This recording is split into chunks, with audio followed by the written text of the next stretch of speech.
J'arrive pas à y croire qu'on parle de lui alors qu'il est à l'intérieur.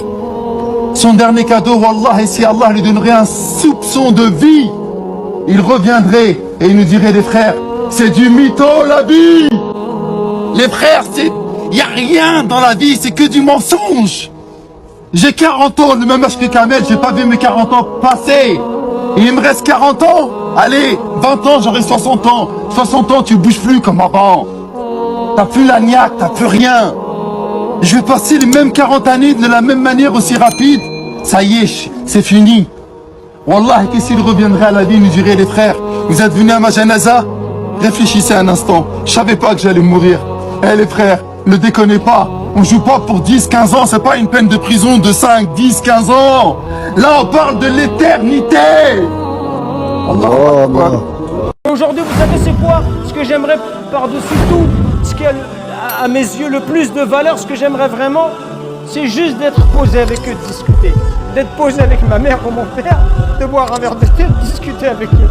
Pour moi aujourd'hui, je vous dirais ça, c'est le bonheur. Le bonheur, il est là à côté de vous. Le bonheur, c'est pas avoir une grosse voiture ou une grosse maison. Le bonheur, c'est d'avoir des parents en bonne santé et de les visiter. Ils sont satisfaits de toi, ils te font des douas, ils te souhaitent le bien, et toi tu t'occupes d'eux. C'est ça le bonheur.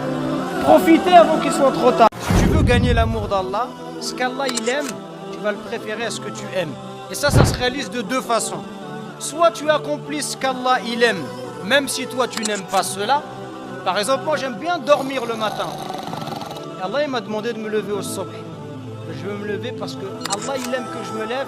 Même si j'aime dormir, je veux me lever pour Allah. Ce qu'Allah il aime, c'est plus important que ce que moi j'aime. Et rien ne m'empêche de dormir après. Ou, deuxième façon, c'est de délaisser ce qu'Allah il déteste, même si toi tu aimes cela. C'est tellement important que le prophète alayhi salatu wassalam et Allah lui-même dans le Coran al-Karim l'ont appelé al-ibada. Allah Jalla wa Ala dit dans le Coran وَمَا خَلَقْتُ الْجِنَّ وَالْإِنسَ إِلَّا لِيَعْبُدُونَ. Allah nous a créés pour l'adorer. Eh bien, le prophète, regardez l'importance de la dua. قِيمَةُ الدُّعَى. Le niveau qu'a atteint le dua auprès d'Allah. Le prophète, il dit الدُّعَى هو العبادة.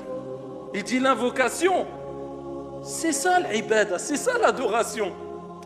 Pourquoi le prophète a dit que l'invocation à dua c'est l'ibada? Parce que quand tu lèves tes mains, ya Abdallah, et tu demandes, tu prouves à Allah subhanahu wa ta'ala que tu crois en lui l'unique et que tu sais que c'est lui qui donne et que le bien vient de lui et que l'assistance vient de lui. Tu concrétises ce pourquoi Dieu t'a créé, at-tawhid, l'unicité d'Allah subhanahu wa ta'ala. Donc ne brise pas ce lien entre toi et Dieu, parce que dans l'invocation tu parles à Allah et Allah te répond. Allah, tu as l'opportunité de discuter, de parler, d'échanger avec Allah à travers le dua en levant tes mains. Peu importe la langue, Allah Jalla wa Ala a créé les langues et comprend toutes les langues, et il n'y a aucune langue qui ne lui échappe subhanahu wa ta'ala. C'est que tu invoques Allah. Le principal, c'est que tu invoques Allah avec un cœur présent, avec concentration. Tu ne peux pas le faire en arabe, fais-le en français. Le mieux est en arabe, car la langue arabe est riche, les sens sont profonds. Mais si tu ne peux pas, fais-le en français. Fais-le en la langue que tu veux. Le principal, invoque avec ton cœur, avec concentration, loin de toute distraction. Et tu concrétises la ibada tout simplement parce qu'il y a d'autres, l'adoration, il y a d'autres personnes qui utilisent l'invocation pour tomber dans l'opposé de l'unicité at-tawhid. Ils invoquent des statues, ils invoquent des morts, ils invoquent al-qubur, ils invoquent des tombes, ils invoquent je ne sais quoi. Alors que nous, dans notre croyance, il est demandé d'invoquer que Dieu l'unique. الدعاء لله عز وجل وإذا سألت فاسأل الله كما قال عليه الصلاة والسلام وإذا استعنت فاستعن بالله. Ni plus ni moins. Quand tu demandes, demande à Allah.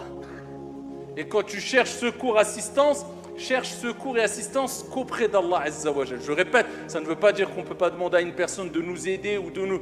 Mais je parle des choses dont seul Dieu peut te donner. Dont seul Dieu peut te donner assistance et secours et délivrance. Quand Dieu veut faire de toi quelqu'un de grand, il ne commence pas par te donner du confort. Il commence par te l'enlever. Il va te mettre dans des situations où plus rien n'a de sens. Il va t'isoler, non pas pour te faire du mal, mais pour te faire grandir. Parce que dans le silence, tu l'entends plus clairement. Dans la lutte, tu découvres ta vraie force.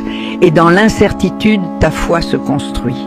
Il va te mettre à l'épreuve, encore et encore, jusqu'à ce que l'ancienne version de toi se brise et qu'une version plus forte, plus sage vienne au monde.